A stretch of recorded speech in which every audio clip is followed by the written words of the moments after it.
Apa beda antara mubtada dan khobar? Tidak sedikit kalangan yang menanyakan apa sih sebenarnya perbedaan antara mubtada dan khobar.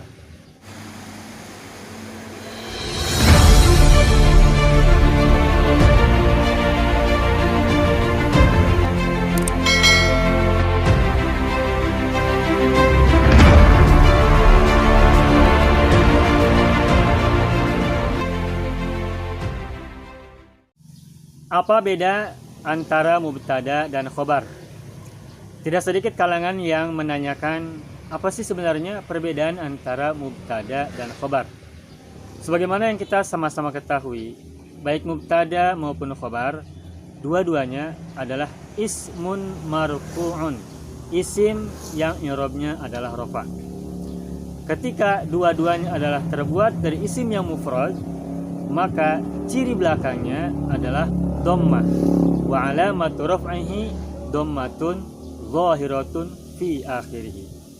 Nah, jika mubtada dan khobar dua-duanya sama-sama i'rabnya rafa dan dua-duanya sama-sama ciri belakangnya adalah dhammatun zahiratun, lantas apa perbedaan antara keduanya?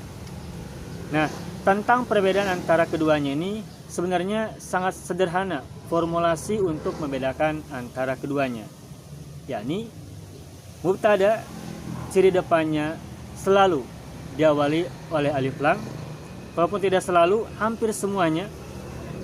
Sedangkan khobar ciri utamanya adalah tidak ada alif lam. Contoh, al-kitabu jamilun. Al-kitabu di awal kalimat dan dia menggunakan alif lam. Al-kitabu karena di awal kalimat dan dia ada alif lam, maka dia menjadi mubtada. Sedangkan jamilun karena dia tidak ada alif lam, maka dia disebut dengan khobar. Al-kitabu jamilun. Jadi mubtada cirinya tidak hanya ketika ia berada di awal kalimat, karena bisa saja mubtada juga tidak hanya di depan sebuah kalimat atau tidak hanya di awal kalimat. Bisa juga mubtada itu datangnya setelah khobar. Contoh, kalau kita gunakan kalimat yang tadi, al-kitabu jamilun, kita ubah posisinya jamilun al-kitabu. Jamilun al-kitabu. Jamilun di awal kalimat, al-kitabu setelah kata jamilun. Nah, tetapi dari segi kedudukan kata, jamilun sekalipun ia berada di awal kalimat, tetapi dia tidak menggunakan alif lam, makanya jamilun adalah khobar.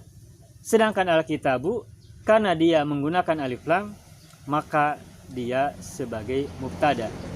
Contoh seperti ini kita bisa temukan di beberapa ayat Al-Quran. Salah satu contoh misalnya wa qalilun min ibadi asyakuru, atau wa qalilun min ibadi asyakuru. Perhatikan di situ ada kalimat wa qalilun min ibadi asyakuru. Wa qalilun berada di awal kalimat, tetapi qalilun tidak menggunakan alif lam. Sedangkan kata syakuru di ujung kalimat, asyakuru menggunakan alif lam. Nah, sekalipun qalilun berada di awal kalimat, tetapi karena qalilun tidak menggunakan alif lam, maka qalilun kedudukannya adalah khobar, tepatnya khobar mubtada.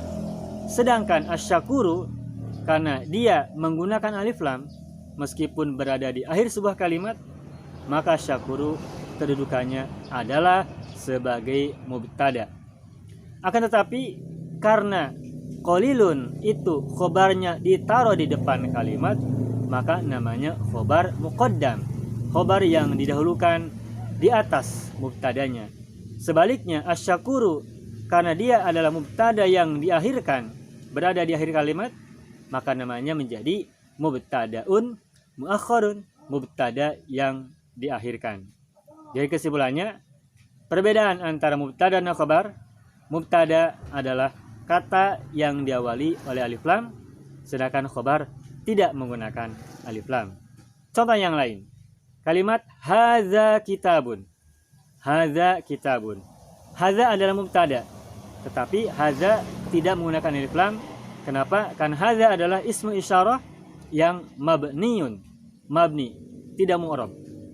Sedangkan kitabun tidak menggunakan alif lam, maka dia kedudukannya sebagai khobar dari hadza yang sebagai mubtada'nya. Nah, sekarang bandingkan kata hadza kitabun, kalimat hadza kitabun dengan kalimat hadzal kitabu.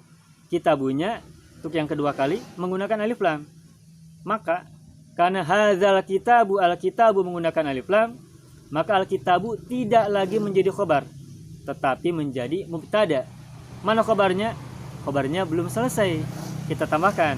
Misalnya, hadzal kitabu jamilun. Hadzal kitabu adalah mubtada, jamilun adalah khobarnya. Jamilun cirinya khobar, tidak ada alif lam. Dan hadzal kitabu, al-kitabu ada alif lam, berarti al-kitabu posisinya adalah sebagai mubtada dengan struktur hadza ada ismul isyarah, al-kitabunya adalah musyarun ilahi. Al-musyar ilaih al-kitabu kedudukannya juga sekaligus sebagai badal dari hadza yang sebagai mubdal minhunya. Kesimpulan lagi, mubtada cirinya adalah ada alif lam di awalnya, sedangkan khobar tidak menggunakan alif lam. Dengan catatan, khobarnya bukan terbuat dari jar dan majrur, melainkan mubtadanya dan juga khobarnya kedua-duanya sama-sama terbuat dari isim. Jadi perbedaan yang sangat simpel antara mubtada dan khobar sangat sederhana dan bisa kita kenali dengan mudah, yakni mubtada diawali oleh alif lam, sedangkan khobar tidak diawali oleh alif lam. Demikian.